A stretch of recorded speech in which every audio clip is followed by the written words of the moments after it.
Kalimantan Barat itu adalah tempat komoditi ekstraktif itu. Selain tambang juga ada sawit itu. Harga sawit sempat jatuh Rp375.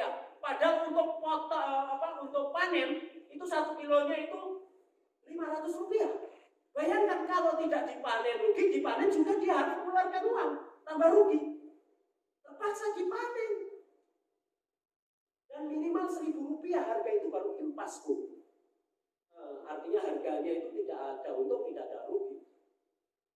Saya sempat teriak-teriak juga di media itu. Harus ada domestic price obligation, saya bilang.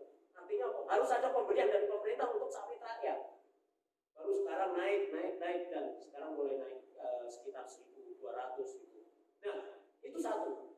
Artinya harga itu sebenarnya ada yang mengendalikan. Sampai hari ini CPO itu, palm oil atau minyak sawit itu selalu harganya berapapun beli TBS-nya itu jatuh atau bangun, tetap harganya 0,7 US dollar. Artinya ini ada permainan. Dan saya pernah dalam rapat kecil itu ada ketua Dewan Pertimbangan Presiden apa itu, saya langsung ngomong apa adanya. Saya bilang ini kalau pemerintah seperti ini bahaya. Kalau membiarkan rakyat ini. Nah, kita lihat investasi itu sudah bergantung. Bahkan sekarang ini ekonomi tumbuh itu harapannya adalah investasi.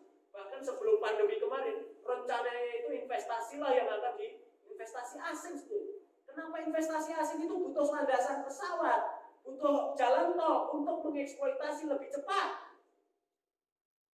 Dan mereka tidak mau mengeluarkan biaya itu, yang harus menanggung adalah negara kita, adalah dengan utang tadi. Masuk investasi. Bahkan di daerah sawit itu pernah diriset sama kawan saya. Masyarakat yang masih hidup dengan cara adat dan mempertahankan tanaman-tanaman yang ada dibandingkan dengan yang sudah jadi kebun sawit, pendapatannya lebih baik yang panen jengkol daripada panen sawit. Konspirasi besar ini. Ini konspirasi besar menurut saya. Nah, yang ketiga adalah masuk ke konsumsi. Konsumsi ini jebakan terakhir. Jadi jebakan pertama utang, kedua investasi. Kita kalau tidak ada investasi luar negeri, ekonomi kita akan jatuh. Yang ketiga adalah konsumsi. Tadi itu terjadinya investasi di sektor komoditi ekstraktif itu menyerobot tanah atau tidak, Bu? Hari ini ada satu daerah, satu kabupaten, luas izin pertambangan dan perkebunannya melebihi luas dari wilayah itu. Loh, kok bisa? Kenapa? Karena gila-gilaan.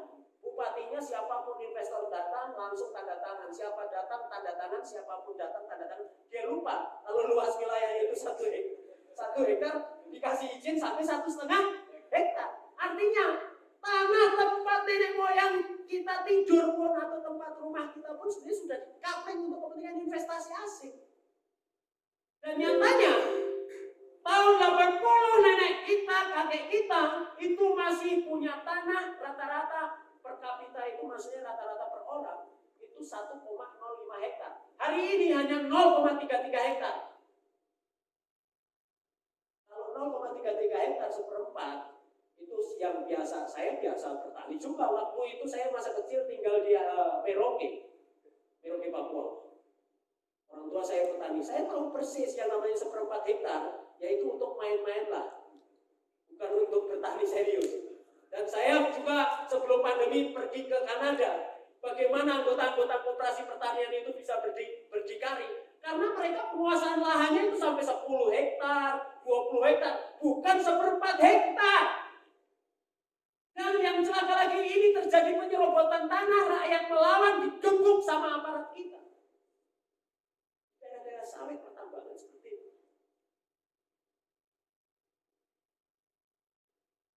Yang selanjutnya, jebakan yang paling terakhir dan ini yang paling penting untuk menguasai ekonomi suatu bangsa adalah jebakan konsumsi. Saya mau masuk tema koperasi nanti setelah teman-teman paham ini dulu. Karena apa? Kalau kita tidak paham spirit perlawanan kita terhadap sistem kapitalisme, koperasi hanya akan dilihat sebagai tempat simpan pinjam. Itu pun maunya pinjam saja. Kalau bisa nggak kembaliin.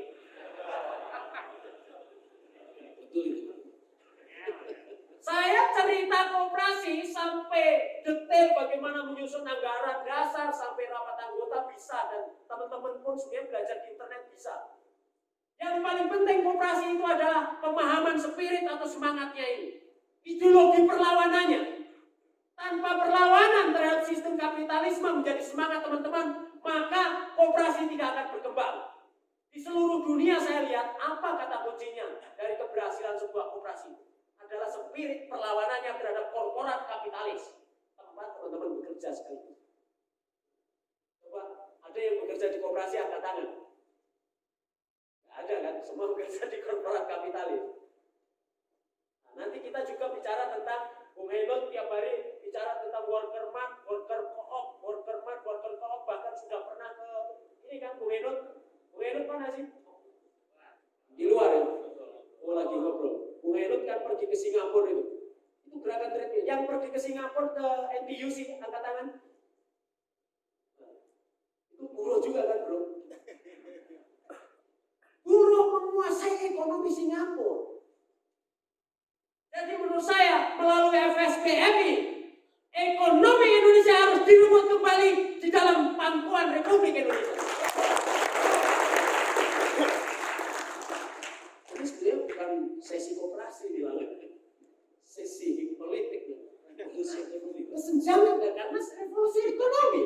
Kalau saya mau ngomong revolusi ekonomi terus kemudian saya ceramah bagaimana cara membagi sabu tidak terjadi revolusi. Jangan sampai salah undang saya. Yang kedua, teman-teman, konsumsi itu artinya pertumbuhan ekonomi Indonesia 60-70% itu adalah tergantung konsumsi. Kenapa bisa dibanggakan bahwa Indonesia hari ini pandemi itu tidak terlalu berdampak dibandingkan negara-negara lain? Kenapa? Karena kehebatan teman-teman, ekonomi Indonesia 60-70% masih tergantung konsumsi. Tapi konsumsinya bansos pun dikorupsi. Kacau. Konsumsi itu menyelamatkan ekonomi di tengah pandemi. Harusnya yang 695 triliun yang disebut oleh Bob Hawkins tadi, yang itu adalah sumbernya utang, 695 triliun, itu disebut 124 triliunnya adalah untuk UMKM dan koperasi, usaha kecil, rakyat kecil, yang mikro, apa segala. Tapi begitu saya lihat alokasinya, ternyata 70% dana penempatan melalui bank. 35 triliunnya adalah modal penyertaan pemerintah melalui bank. Bukan untuk UMKM. Saya teriak-teriak barulah muncul yang namanya bantuan presiden atau banpres untuk usaha mikro yang jumlahnya 2,4 juta. Coba kalau dari awal itu yang digelontorkan dan uang ini di luar yang tadi 124 triliun yang diperjanjikan. Nanti kita bahas sesi itu khusus, tapi intinya adalah bahwa jebakan konsumsi itu ekonomi Indonesia tergantung dari konsumsi. Dan ternyata konsumsinya itu importasi paling banyak. Neraca perdagangan itu bahasa sederhananya, Anda jualan, ekspor, import itu lebih banyak yang diimpor daripada yang diekspor. Itu namanya defisit neraca perdagangan. Itu kalau bahasa seperti ini kan, kalau keluar dari Menteri Keuangan susah dimengerti. Tapi intinya dodolan nang pasar rugi. Nah, untuk hidup sehari-hari itu gali lubang tutup lubang, tapi oleh Menteri Keuangan disebutlah defisit neraca pembayaran. Sebetulnya gali lubang tutup lubang. Artinya untuk membayar gaji karyawan pegawai NKRI itu harus utang untuk menutup utang. Yang sekarang sudah tanpa batas.